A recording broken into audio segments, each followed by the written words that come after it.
Les Lévites étaient les plus privilégiés de toutes les tribus d'Israël, car ils vivaient au milieu du camp, autour du tabernacle. Le tabernacle était érigé au centre, selon le plan de Dieu. C'était pour leur rappeler que Dieu, le Dieu saint, voulait vivre et travailler parmi son peuple. Le nom de Lévi signifie joint, uni.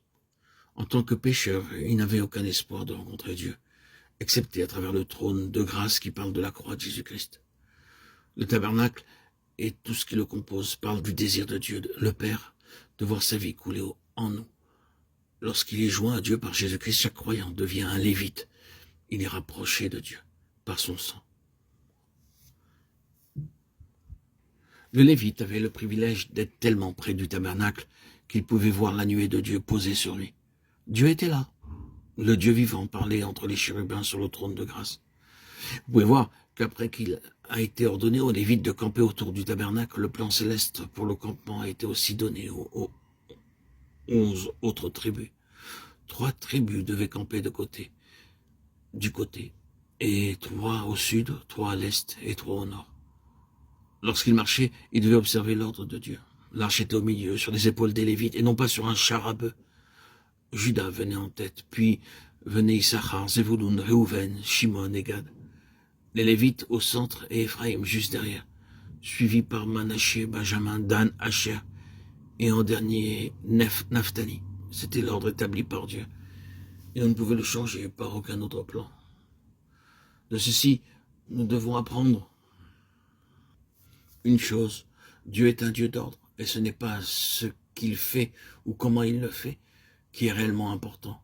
Nous ne pouvons pas voir ce qu'il fait ni le comprendre, mais il travaille selon un plan, et notre sécurité, notre croissance dépendent de la manière dont nous suivons l'ordre divin. Nous ne pouvons pas le changer. Dieu a un plan pour chaque croyant. Aux yeux du monde, je suis un insensé méprisé par mes compagnons, mais à cause du sang précieux de Christ appliqué sur ma conscience, je suis devenu précieux pour Dieu. Alléluia. Je peux être balayeur, casser des cailloux, mais pour lui, je suis très précieux. Et mon ministère est aussi précieux qu'aucun autre. Je dois prendre ma place selon l'ordre divin. Personne ne peut dire « va ici » ou « va là ». Les autres n'ont pas la charge de faire les choix pour moi. Ce plan a été fait pour moi par Dieu et je dois me tenir où il m'a placé. Je connais mon appel. Je connais ma place et ma position dans le plan céleste de Dieu. Avez-vous trouvé votre place dans le plan de Dieu?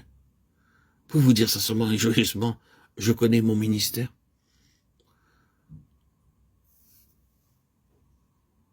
Si je veux être un vrai lévite, je dois être amené sur un puissant fondement, le fondement céleste, qui ne peut être ébranlé par les circonstances changeantes du monde, là où je suis utilisé par le Seigneur lui-même. L'argent et les honneurs mondains ne peuvent pas me tromper. Il a la première place dans mon cœur, ma vie et mon ministère.